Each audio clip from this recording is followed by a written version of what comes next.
Ako urong dito, and I said I would stake my honor, my life, and even the presidency.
Good afternoon, Malacañang Press Corps. Let's now have Presidential Spokesperson Salvador Panelo.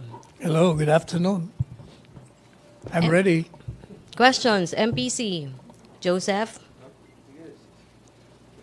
Microphone, please. Sa likod, Pia.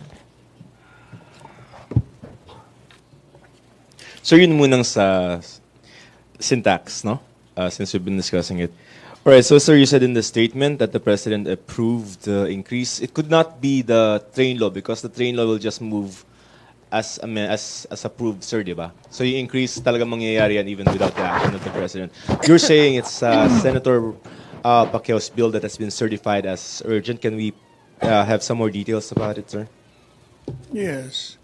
There is the recommendation of the Department of Finance and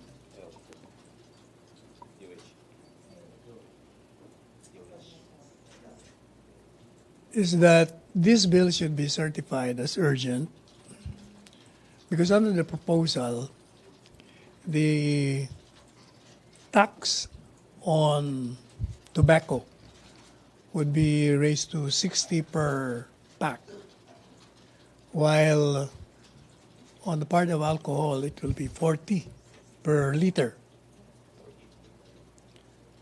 So the recommendation is that that bill should be passed and signed into law. That was what was approved last night. This will be on top of what is provided for in the package one of train law. So, kasi sir, staggered yun, right? So, first year, second year, third year. Yeah. Parang 25 pesos at the end of the third year, if I understand it, if I remember it correctly. Yes, there's a staggered. So, at the end of 2021, meron tayong 25 pesos na increase sa tobacco plus 60 pa. Parang ganon. Sir? Hindi yata. Yung 60 parang ano yan eh. Parang staggered din yan eh. But it will be on top It will of be, plus syntax. I think so. Kasi right now, ang total yata is 32. Okay. So Parang lalabas yung total eventually will be 60 on a staggered basis. so Yun ang pagkakaintindi ko. all right. So sir, okay, sige na. Sir, can we have the copy na lang of the bill later? Hindi, pero bibigay ko sa inyo. All right. Okay, sir. Of course, the principle, of course, is the president is a former smoker himself. No, apart from that, revenue measure din to eh. Okay. To finance yung mga kailangang mabigyan ng kaukulang pansin. Lalo na sa medical needs. Apart from, it's a health measure, of course, to dissuade people from excessively smoking, like Joseph Morong. On another topic, sir. Just kidding, sir. Oh, yun na muna. Okay. Pina. Sir, again, just a clarification, because the train law already provides for tranches, increasing sin taxes gradually until 2023. Yung train law. So Then that how would will that affect- bill that- affect this law? Oh, if it passes into law, then that will automatically amend what is stated in the previous law. Okay, so the figure stated in train will be revised altogether. Kung yan ang magiging, that will be the effect of a subsequent law. Okay. Okay, thank you, sir. MPC questions. No more questions? Jenaline, microphone please. Sir, you mentioned earlier that the president is looking into using the road tax to fund the cleanup of Manila Bay. Sir, can you elaborate? That's one of them. The other one is the victims of Usman and Bicol. He wants to use part of that funds also to fund the medical hospitals. We need hospitals in many parts of the country. Sir, on the cleanup of Manila Bay, how much exactly does the government need to implement the cleanup of Manila Bay? From what I hear last night, I think it's 46 billion pesos parang budget doon. Sir, a part of the fund. Hindi, ang total naman is 100,000 plus, 100 million, 100 billion rather. Parang 132 billion eh. That's only part of the road users tax. Malaki yung road users tax. That's why nga earmark doon yung Typhoon Usman or Storm Usman victims, tapos yung mga hospitals, pati na yung Manila Bay. Sir, sa hospitals, magkano po yung gagamitin? Hindi natin alam exactly, but basta the primary purpose is to get those funds to defray expenses for these items. Storm Usman victims, hospitals, and the cleanup of Manila Bay. Okay, follow up. Raymond Tinasa. Microphone.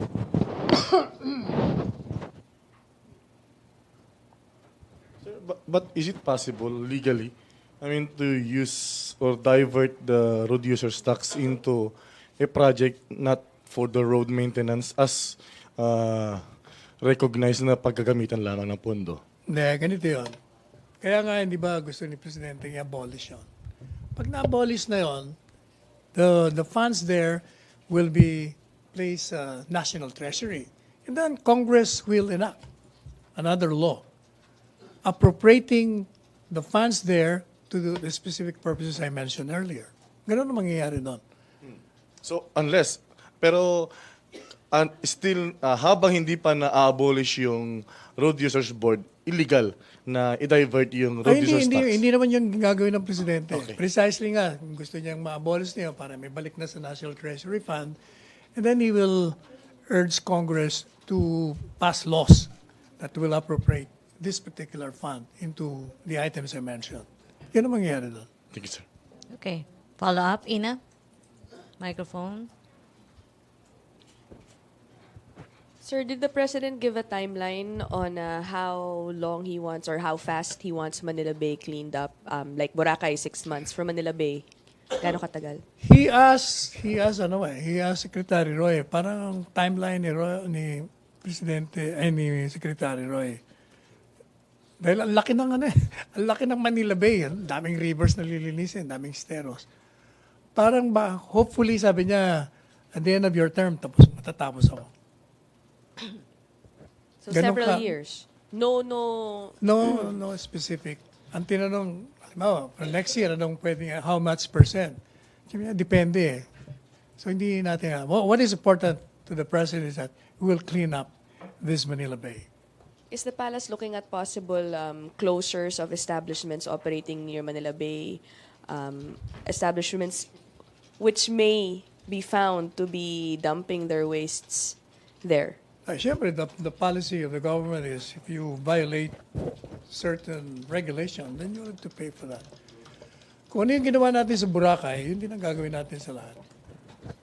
how soon will informal settlers be relocated? Because that's another issue Pero in this. matagal pa siguro yun. Because, as I listened to this discussion last night, maraming rivers di ba?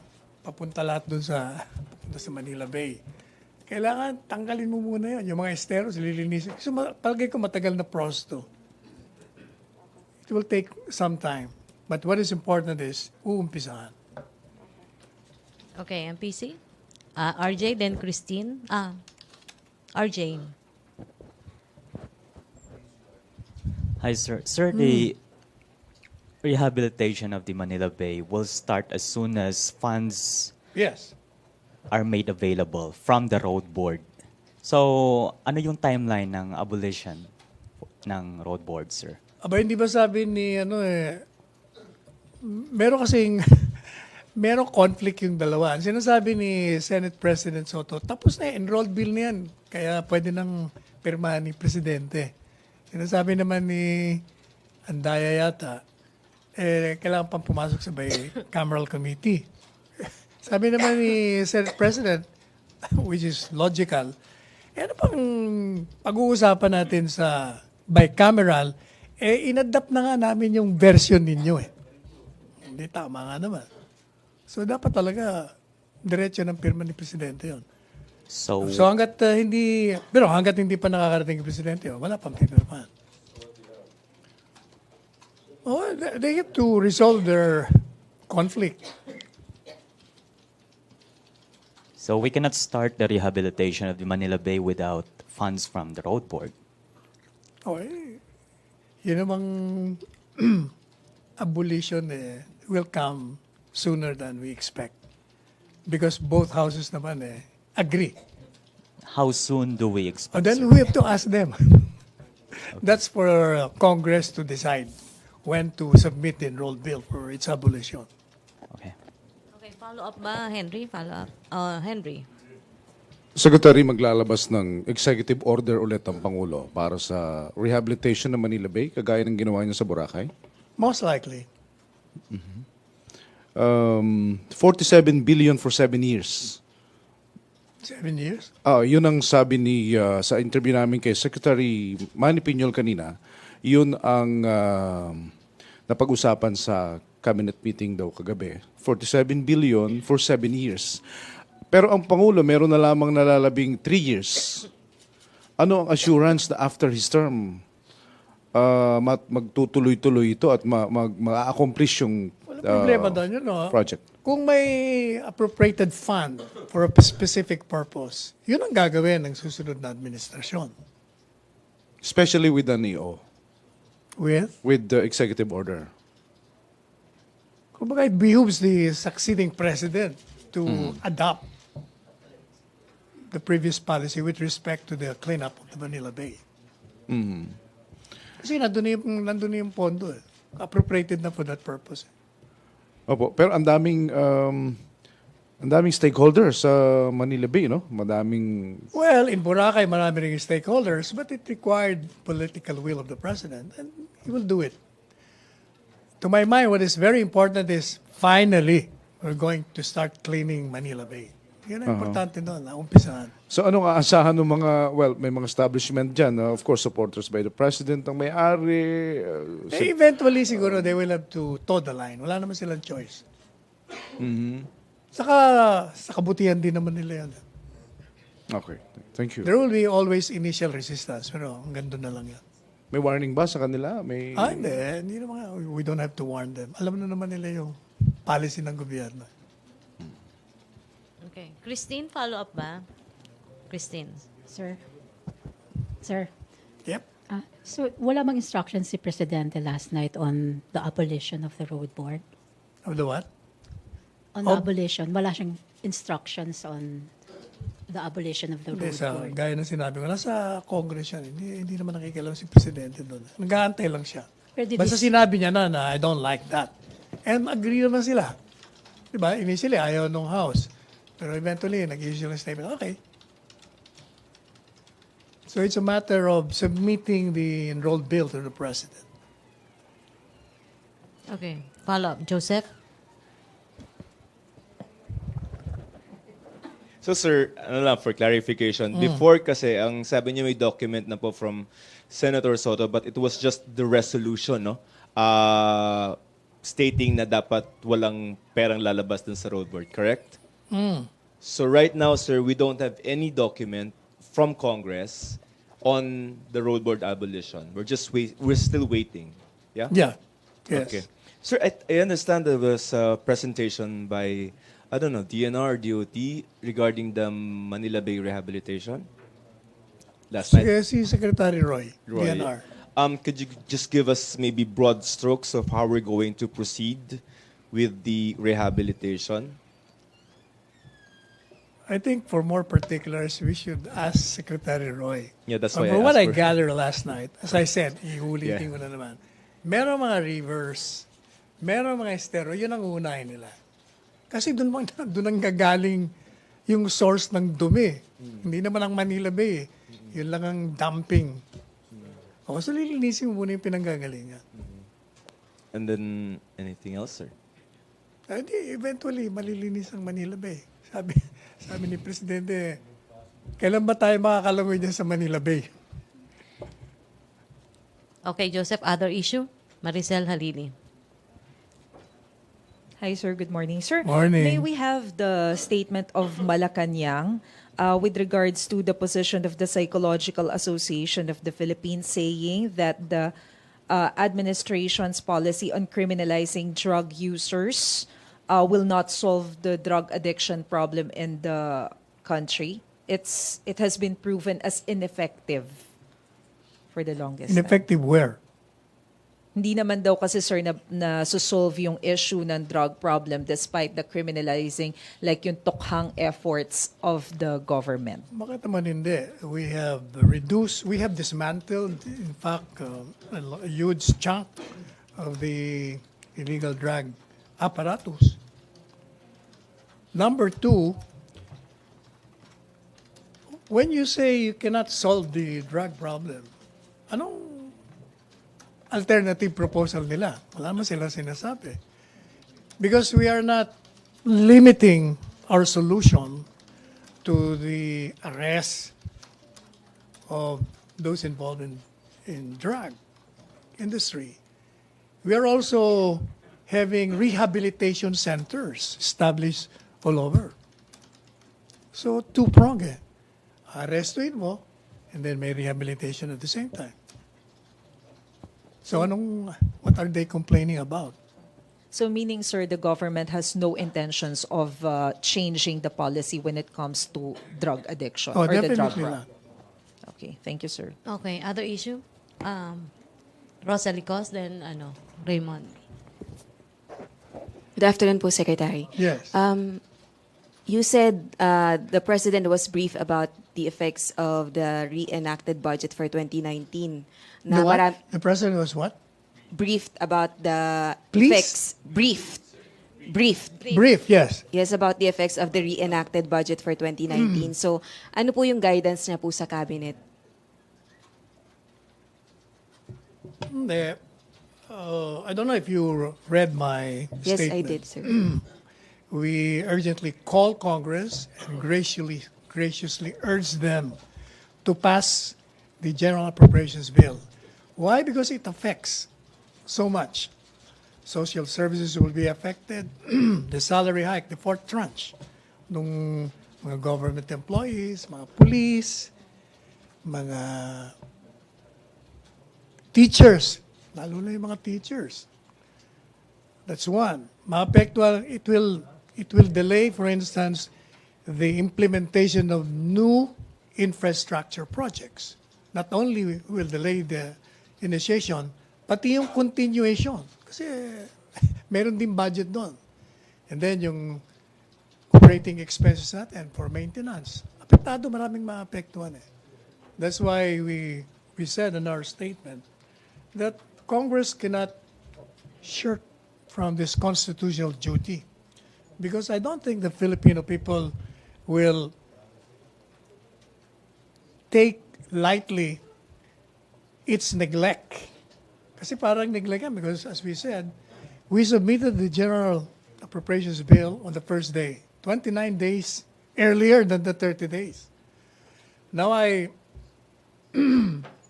forwarded my statement to Senate President Soto. And his reply was, I concur. We're doing everything in the Senate. The problem, sabi niya, is they submitted the bill 30 days from the time it was submitted to the House. So, sinasabi niya na, kami, we're doing our work. Pero mukhang ang problema yung House. Sir, in connection to that, House Majority Leader Rolando Andayo Jr. warned of filing a case for mandamus against Budget Secretary Jokno if DBM fails to implement the salary increase this year. Isa nga po sa mga effect ng reenacted budget, hindi mai-implement yun pong salary increase. So ano po ang reaction ng Malacañang? Let me read to you the text of Ben Jokno, Secretary Jokno, because I asked him particularly, alam ko tatanungin niyo. Ito ang sagot niya, it's elementary. The salary level authorized in the 2018 budget covers the third tranche of SSL only. The fourth tranche is provided for in the 2019 President's budget para sa next year. So, since the 2019 budget is yet to be approved and we are operating under a reenacted budget, 2018, necessarily, logically, there is no legal basis for giving the fourth tranche. Kumbaga, common sense. So apart from my problema yata yung kaibigan kong kongresista sabi ng isang editorial, ang problema mo kasi hindi mo tinitingnan ng meaning ng in-law. Mali ang definition mo ng in-law. Mukhang kulang din siya sa common sense kung babasahin ko tong sagot ni Secretary Jokno. Yan ang sabi, yan ang logic ng dating ng sagot. Tama nga naman. If the fourth tranche is not included in the previous budget, paano mo nga naman makakakuha ka? Wala ka mapagkukunan. Third tranche lang yung covered eh. Kaya Secretary Jokno is saying, di magdemanda ka. It's a free country. Okay. So hindi po nasisindak yung palas doon po sa warning ni Congressman Andaya? Obviously. Kaya nga, in fact, he's being dared to file it. Kumbaga, do your worst and we will do our best. Raymond. Microphone. Sir, pero in a way, pinagpaliwanag ba o tinanong ba ng Pangulo si Secretary Jokno yung latest na parang mga allegation na naman ni Congressman Andaya about sa mga flood control projects ng DPWH na allegedly ay ginak up ng DBM with Secretary Jokno? Hindi, alam mo, si Presidente kasi dating member of Congress eh. Alam niya yung nangyayari doon. Nasa executive siya, kaya alam niya na hindi talaga kasama si Secretary Jokno doon.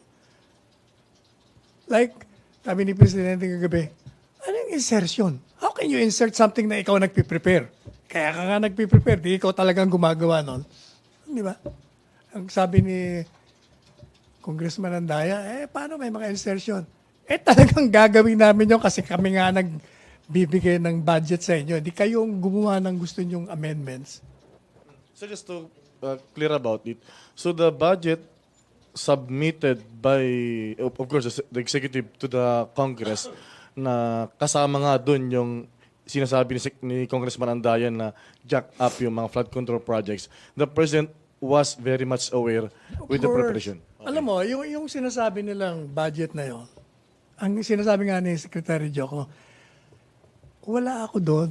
Ang nagbibigay sa akin yan, yung mga departamento, public works, sila nagbibigay niya. Kumbaga, nire-reduce ko lang into writing, tapos ibibigay ko sa kanila. Ano bang pakialam ko naman doon, sabi niya. Okay, magla-last question na ba tayo? Si Henry? Oo. Secretary, can we be specific here? Sino yung kulang sa common sense na binabanggit ninyo? Ha? Oh, ayun, sinasagot na ni Ina. Saka ni For the record, Joseph. sir. For the record, sir, can you mention his name? Oh. Kasi nga, ganito yun. So it's Tingnan mo na. Yeah, name please. Say his name. For the record lang. Ang daya mo naman. Alright. So it's Andaya. Why? Kasi nga, di ba may sinasabi niya na, pwede mo naman gamitin yung budget nung dati Demanda kita. Kasi may pera naman. Sabi naman ni Secretary Jokno, wala nga kasi yung fourth tranche, wala dun sa previous budget. So kung yung previous budget, yun ang gagamitin natin, anong basis mo para kumuha ka ng pera for the fourth tranche? Para sa 2019 budget yun. Yun ang common sense. Siya rin yung kulang ang pagkakaintindi sa definition ng in-laws na sinasabi Iba pa yun. Ang sinasabi ko yung editorial ng San Diario. Okay. Kasi sinasabi niya, in-law, yung pala hindi naman in-law. Kasi ang in-law lang, yung mismong kinasal doon sa anak mo, yun ang in-law mo, hindi yung parents, hindi yung mga kapatid. Kasi lumalabas, hindi naman talaga in-law kasi the daughter of Ben Jokno, is married to the daughter nung nanay niya na kinasal sa ibang pangalawa, kumbaga. Iba na Okay. Ibang pamilya na. So, Congressman Andaya, kulang sa common sense. Yan ang sinabi mo. I agree with you. Okay. Alright. Okay, may follow-up or other issue? Joseph, magla-last question na tayo. Joseph. But in fairness, baka only for this purpose. Yeah, right. Only for this purpose. Sir, ano lang- Unless he will persist in showing the lack of it. Sir, short comment lang, si Secretary Bello yata is calling for the ouster of Commissioner Manuelito Luna for divulging the names of the cabinet members. Comments, sir, si Secretary Bello kasi mukhang galit, no? He wants si Commissioner Luna of the PACC to be dismissed for this. Yes, sir. No, ang statement yata niya, ba't naman hindi niyo ako sinasabihan? Meron kayong complaint, you didn't even afford me the No, but he said, fairness to respond. he said it's Saka nag-iimbestiga kayo sa dyaryo. Yun ang nakita kong statement niya. And then he said he's going to talk to the president and then ask for the removal of Commissioner Luna. Hindi, tingnan natin. Kung ano. Anong ibig sabihin, sir? Then that's the call of Secretary Bello. That will be his wish to the president. Do you think sinong kampihan ni Presidente, sir? Sinong kampihan ni Presidente? Sino ano? Kampihan. Kakampihan? Si Presidente ang kinakampihan lang yung nasa tama. Sir, sa HIV bill, that was a question yesterday and today I'm still asking it. I understand. Sir, ilang days ba bago mag-lapse into law? 30 days. po. Yeah? Okay, so what's the status now? Hindi natin alam kung kailan dumating Tinatanong ko nga yung Office of the ES. From my desk, sir, But regardless of whether it will be passed into law by reason of the failure of the chief executive to sign it or because he signed it, di ganun pa rin yun. May batas pa rin. No, sir. November 26 daw po, naipasa ng BICAM sa Palasyo. So that's way more than 30 days. So, Hindi, yung submission sa presidente ng bilang doon, di naman yung passage ng sa bicameral. no, sir. The BICAM forwarded it to the president on the 26th of November. Yun Meaning it was in the palace 26th. Ayun ang sabi ko nga, hindi pa natin sigurado yung 26 nga dumating. Kung during the transit may delay, akala mo, naipadala mo, yung pala yung messenger mo, nagkasakit, hindi niya nadala. Let's just wait for the Office of the ES kasi he told me na he will text me kung kailan natanggap. All right. So we don't know that information yet, no? Not yet. What is the president's position on the HIV bill? Because some of the advocates are saying that non-action for the past couple of weeks is a sign that he does not support the Not bill. necessarily. You know, the president is laden with so many responsibilities, activities, events. Ang mahalaga doon, kung ito'y batas na makakabuti sa bayan natin, whether it was signed or it has lapsed into law, ganun din yun. Dahil kung ayaw niya yon, definito niya kagad yon. Immediately. Di ba? Kung ang isang presidente ayaw sa isang proposed bill, So, sir, he will not veto it. sigurado veto na kagad yun kung ayaw niya yon. So he will not. So the fact na hindi niya ginagalaw, well, most likely gusto niya yun. Okay.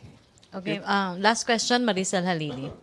Sir, just a quick follow-up dun sa PACC kanina. Do you think it's proper for a government official na isa publiko yung pangalan ng mga other government official kahit na under investigation pa and it's not yet proven whether they're guilty or not?